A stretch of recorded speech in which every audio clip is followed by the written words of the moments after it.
time.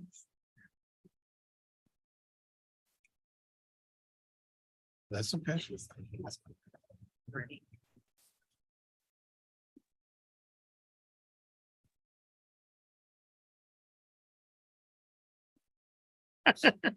I agree. She didn't hear that. Hi, Maria.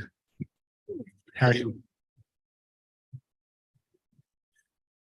Call meeting order. I'll call roll call. Vernon. Here. Sherry. Here. Ken. Here. Ty. Here. Hayden. Here.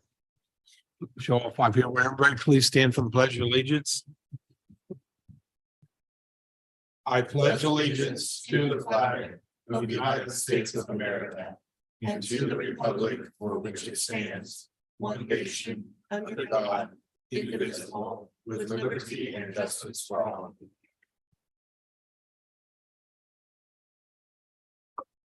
We have an introduction of a new police officer, Chief. Mayor, City Council, thank you very much for the opportunity. It has been a long journey. We do in fact have a new officer to introduce this evening, straight from the mean streets of Cowboy Central, Dodge City. Wow. Started his police career with the United States military as a military police officer, retired from the United States military, went to work for Dodge, saw our webpage ad and came down, like what he saw, was impressed and said, you know what? That's where I want to be. So Awesome. further chipping, your newest officer, Chris Williams.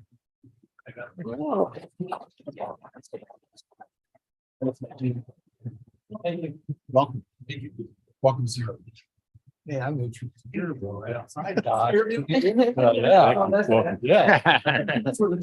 Welcome. And Thank you. Thank you for your service too. Thank you, sir. I don't want to overstep my boundary, but that's the least I've seen him say since. He's gonna give you a run for your money, isn't he? And Chief, Thank you, everybody. Appreciate it. Be safe out there. yeah. Oh, yes, sir. So, as you know, I retired from the Department of Justice about 15 years ago as a federal law enforcement officer. And I remember distinctly down in Glen County, Georgia, at the Federal Law Enforcement Training Academy, that Mr. Matthews was our director at the time. And he has said some words that have stuck with me forever throughout my 20-some years of the Department of Justice.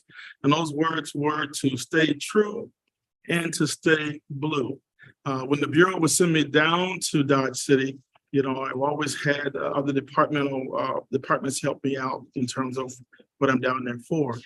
But when Matthews says stay true, he meant for us to continue to follow the policies and the procedures that was established by the Bureau.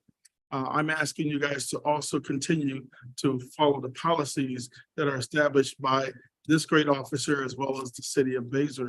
When he says stay true, we never knew when we were coming home. We never knew if we was going to make it home that night.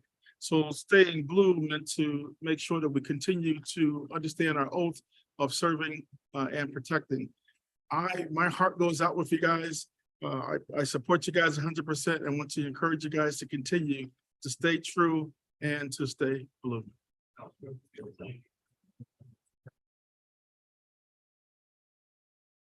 Stay safe out there, guys. Thank you.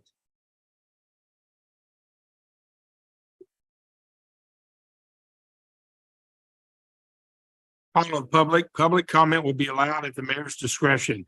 This is exclusive of items requiring a public hearing. Each speaker is limited to 3 minutes. As a member of the public and the city council members alike, the city council and staff will not engage in a dialogue or debate with any speaker pertaining to any comments made. Members of the public wishing to speak must keep their comments germane or relevant to the specific agenda item before the council. Please wait to be recognized by the mayor. Remember to state your name and address for the record. If you're online and would like to participate, please type your name in the chat and wait to be recognized before unmuting and speaking. Is there anyone here? I don't see anybody here. Is everybody online, Kathy? I'm gonna ask you, sir, but they replied back that call the public is right now. Okay. Ken came back yet? Okay. We'll move on then to the regular meeting. Item number 1, consent agenda. I need a motion.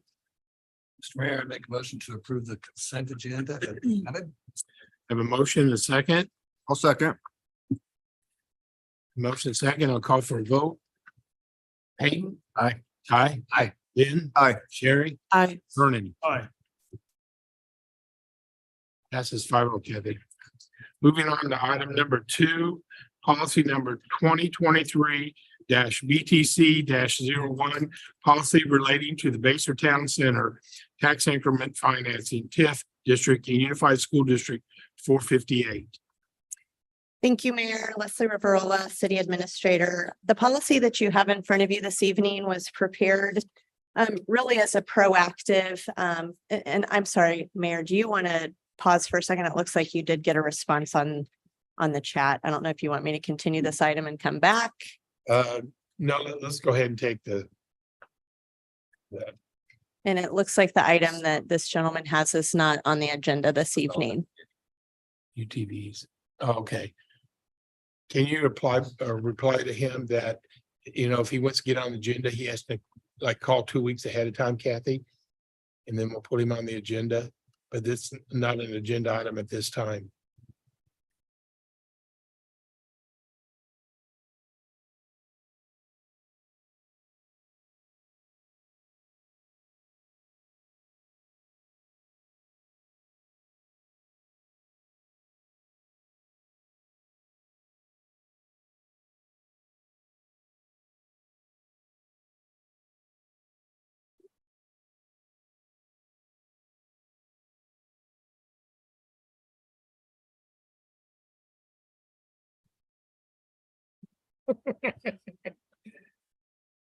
Okay, thank you, Mayor. I'm sorry, I just saw that chat pop up and it kind of distracted me.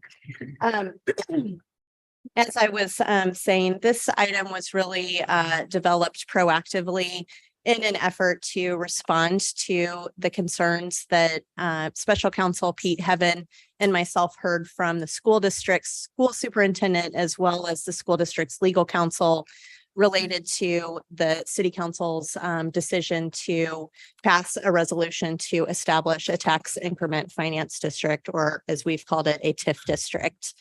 Again, this policy is really intended to do a few things. And before I kind of go over what those are, I do wanted to say from the outset, the city has had and has enjoyed a very good cooperative relationship, really with all of our partner agencies, be it the Basehor Community Library or USD 458, certainly Fairmount Township, Leavenworth County. I mean, we are really blessed to have great partners. We're also blessed to have great collaboration and relationships. And we definitely heard some concern over the financial impacts that would potentially occur to USD 458 if the TIF district were in fact implemented. And so we wanted to be responsive to those concerns and really just try to alleviate those pressures up front as much as we could.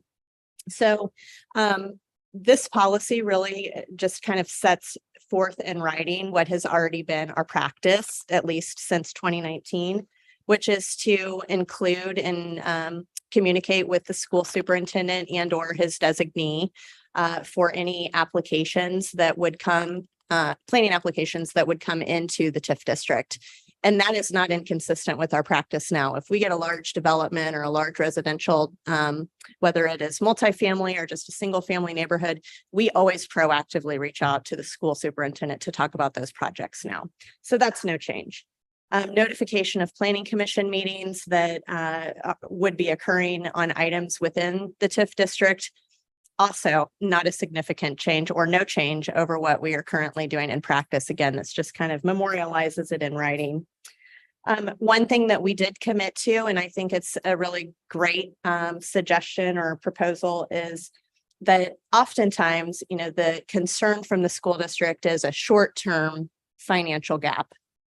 It's not a long-term financial gap. And so depending on the complexity of the project, the size of the project, what the developer is actually proposing to do, what we have tended to find historically is that sometimes school districts and private developers will negotiate separately an arrangement whereby the school district is made whole by the developer.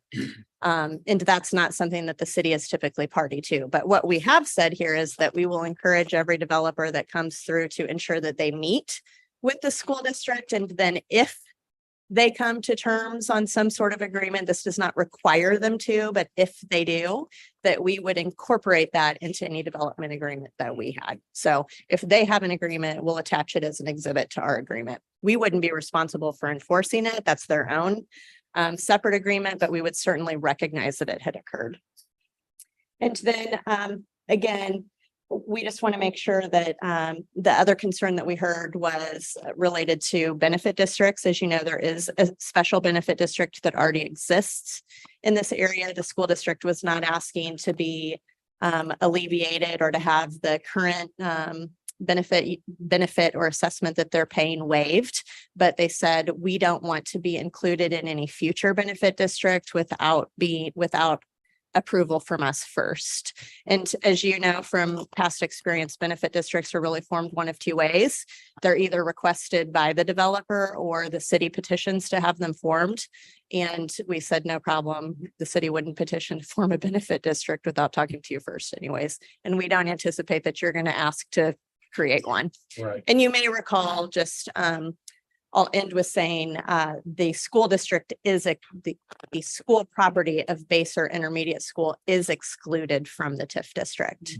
So for those that have not heard, we did attend the school board meeting Monday. There was a motion that was made that would have, it would have vetoed the city's TIF.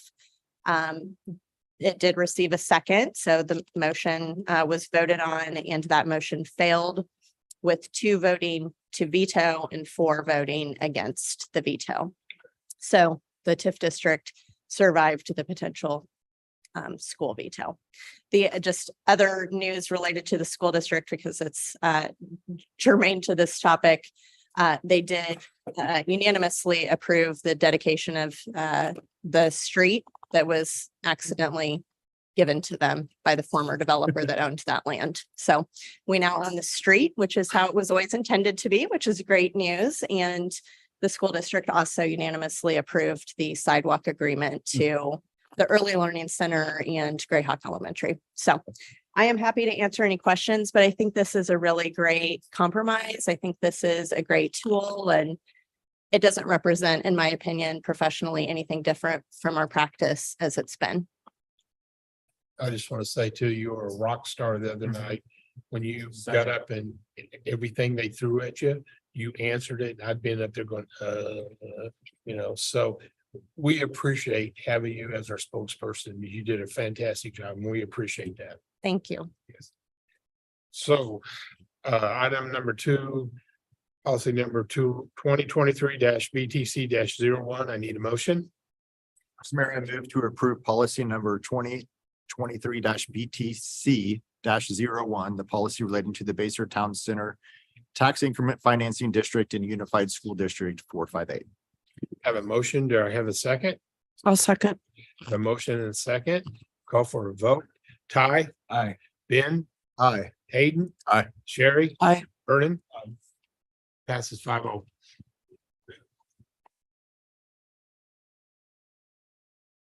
Moving on to item number 3, resolution 2023-34, a resolution of support of removing the state of Kansas ad valorem mill rate to provide property tax relief.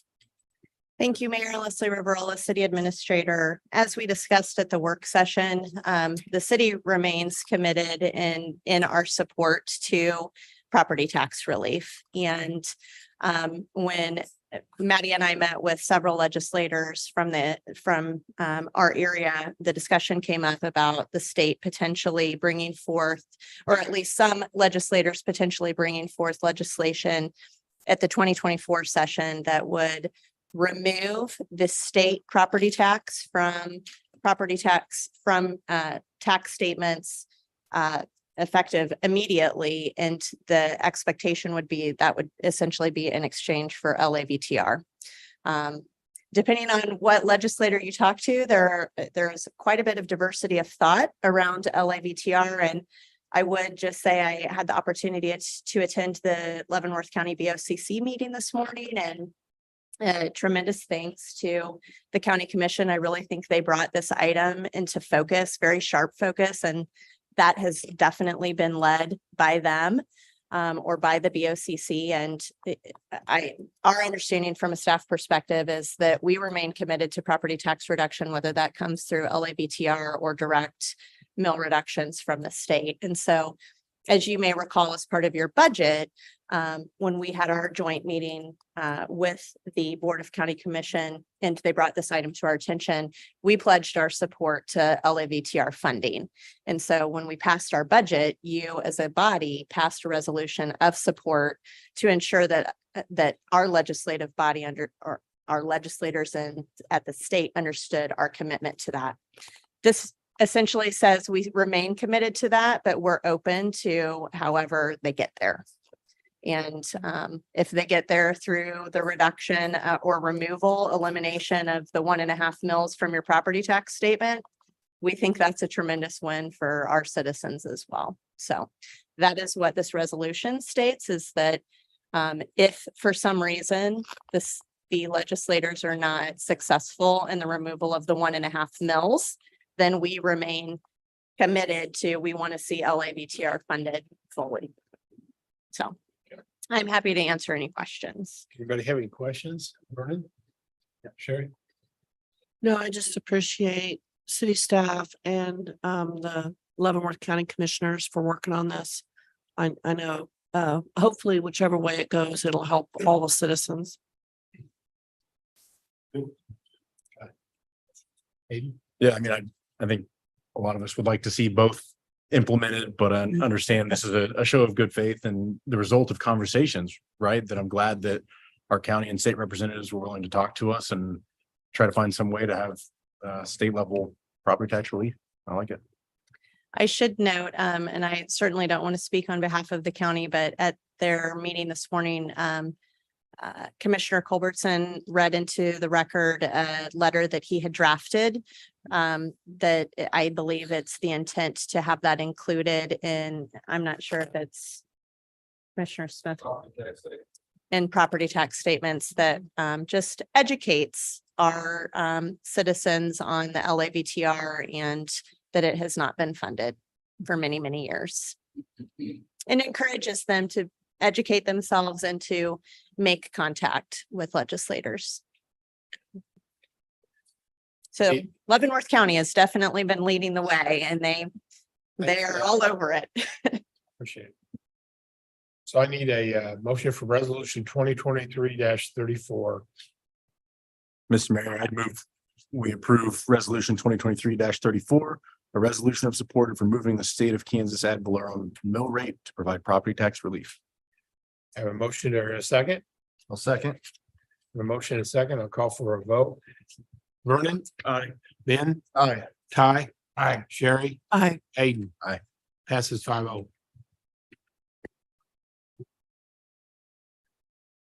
Moving on to item number 4, executive session, which I know we need.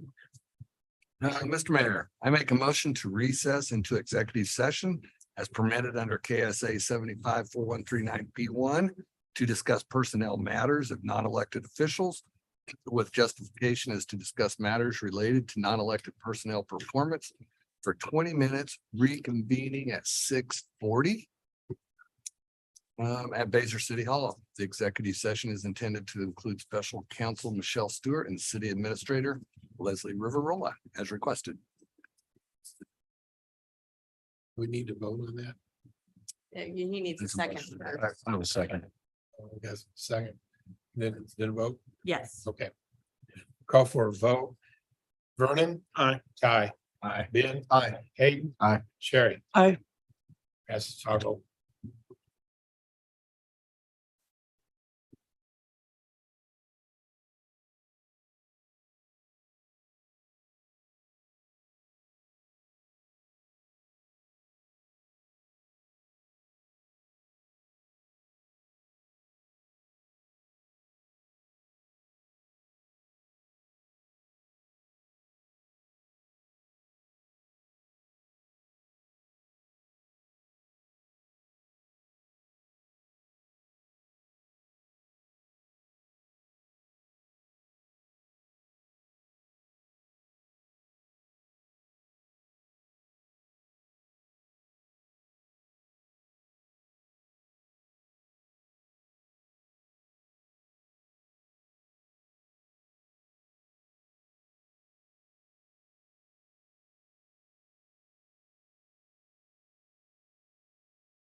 Did Michelle say?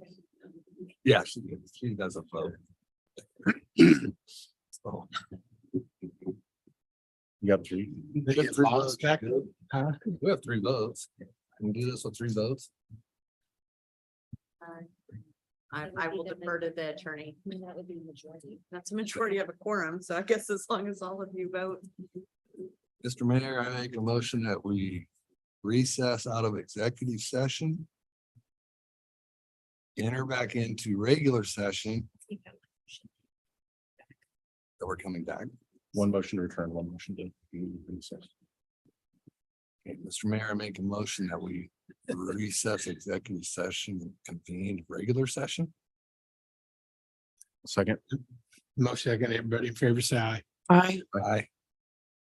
Mr. Mayor, I make a motion to recess into executive session as permitted under KSA 754139B1 to discuss personnel matters of non-elected officials with justification is to discuss matters related to non-elected personnel performance until 7:05 at Basehor City Hall. The executive session is to include special counsel Michelle Stewart and city administrator Leslie Rivarola as requested. Second. Everybody in favor, say aye. Aye. Aye. That's, would you join us this time, please?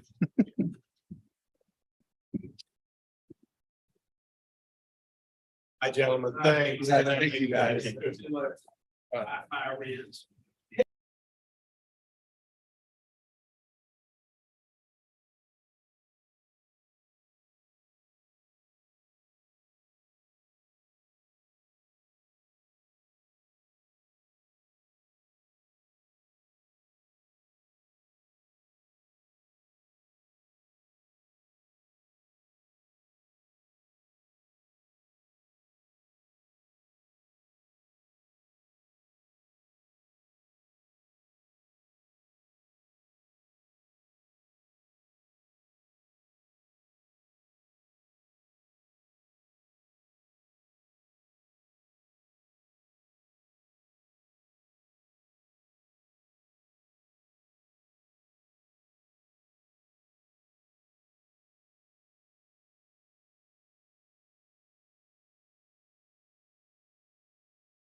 One? Oh, chilly. Yeah, that's what I'm, I'm fine because I've been here the whole time, but some people went outside to warm up. Oh. You adjusted freezing. Yeah. Acclimated. This 7:05. Nailed it. Exactly. Here we are. We're right. Mr. Mayor, I'd make a motion that we adjourn executive session and reconvene into regular session this time. The motion to have a second. I'll second. All in favor, say aye. I. Mr. Mayor, I would move that we provide a one-time PTO addition of 160 hours for the city administrator effective calendar year 2024. Have a motion. Do I hear a second? I will second. Have a motion and a second. Take a vote on it. Hayden. Aye. Ty. Aye. Ben. Aye. Sherry. I. Vernon. Aye. Passes 5-0. Thank you.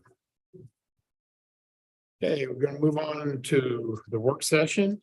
And you're gonna move item number 1. Yes, if we may, Mayor, item number 1 from the work session, we'd just like to respectfully request removal this evening. That's fine. Thank you. Oh, yes, let's adjourn the first meeting. Sorry. Oh. I need a motion. Sorry. Mr. Mayor, I move we adjourn the regular meeting. I'll second. Everybody in favor, say aye. I.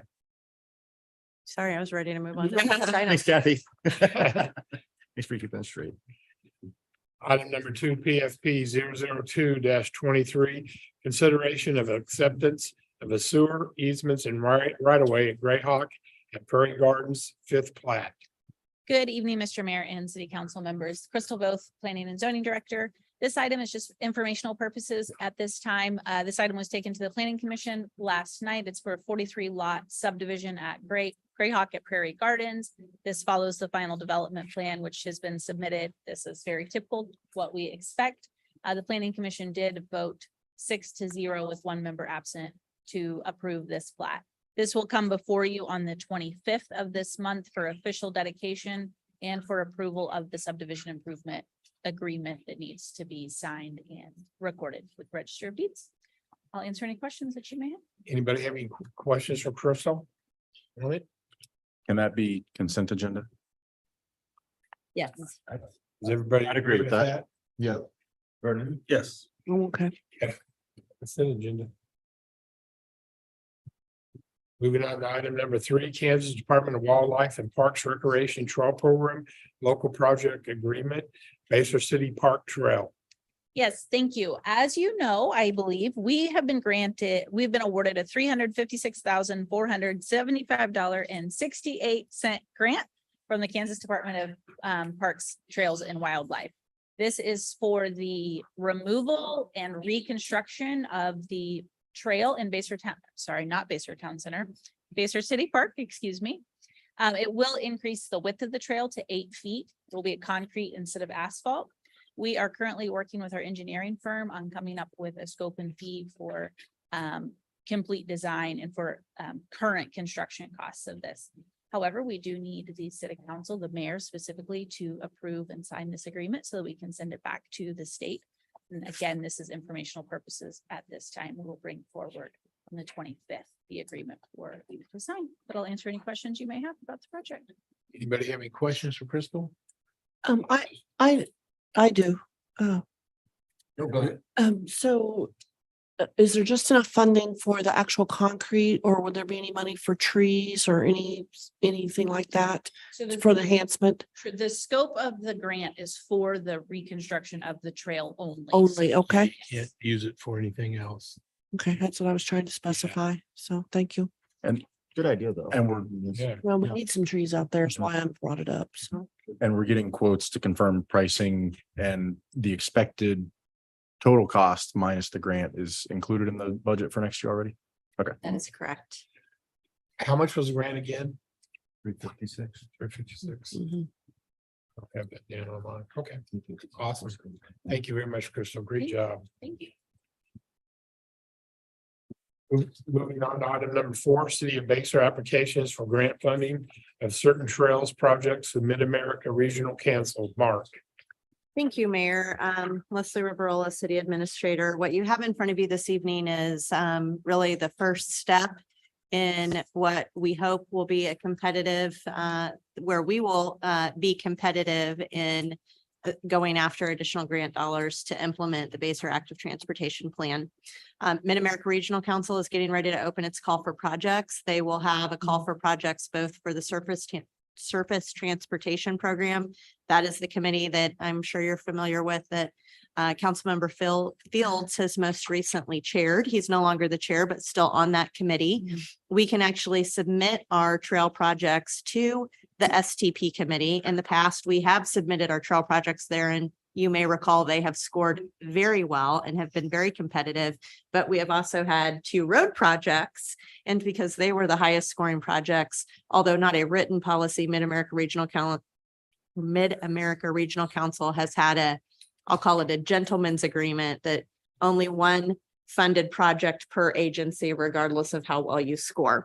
And so we have naturally taken the road money rather than the trail money, although our trails would have been funded. Alternatively, we have been very successful in receiving trail funding through Mark's Transportation Alternatives Program, or TAP, through the Active Transportation Committee, which we also have a voting member on that committee. So we are, just from a budget capacity standpoint, we're not in a position to compete for dollars for more road projects just based on size and capacity. But we are definitely in a place where we could continue to compete to build out our trail network. So this again is the first step for us in being able to start our staff process. And of course, as you know, we have included elected officials in that process in the past, and we will continue to do so. But we have what we would like to do is, if with your permission, prepare a resolution of support for projects that are already identified in our active transportation plan that we think, based upon Mark's scoring criteria, have the potential to score really well, so that it's not a surprise or a secret. With the continued development at Greyhawk, at Prairie Garden, and in Hidden Ridge, we actually think that there is an opportunity to extend the Metro Green Trail network through Prairie Gardens and all the way to 166th Street. And that would make a significant trail network for us. So I anticipate that will be our highest scoring project. We're also in the process of trying to get Basehor Town Center designated as an activity center. You may recall that part of our ability to score higher points is to have an activity center designated.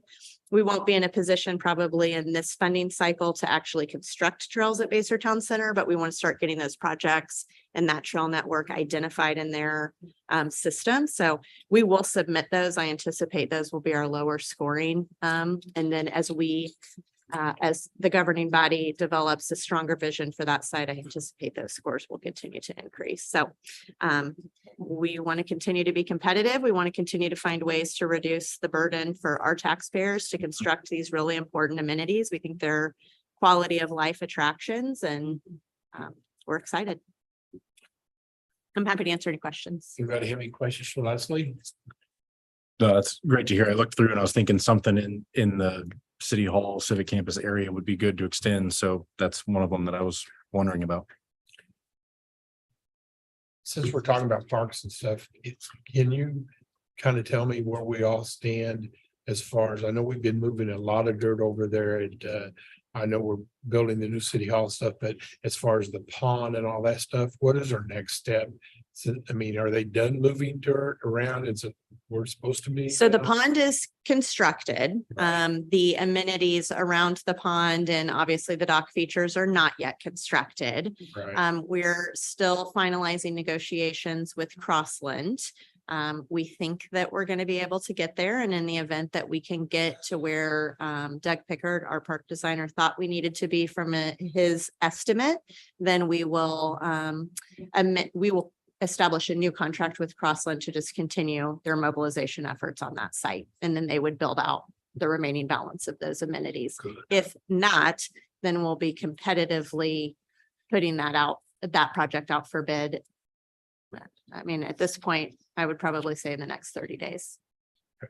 So on the pond, as far, how much water's in it? The last time I looked, there was like 2 or 3 foot? Is it, I mean, we haven't had rain, so. Yeah, so we really want to keep that low right now, because we want to be able to get in there and install the dock features, the That makes features that sense. get people to the water. Once that's completed, then we'll be ready to have it filled. Okay, awesome. We don't really want it filled yet, because unfortunately, if it were filled completely, we would need to drain it in order to install the other features. Don't do that. So we're excited that it actually doesn't have much water right now. Moving on to item number 5, what Ty's been looking for. Ty, need a motion to adjourn? Well, gladly. I'll make a motion to adjourn. Second, everybody in favor, say aye. All right. It's not even late. It's 7:17. She took 45 minutes of her hour. Hey, you made a motion, sir.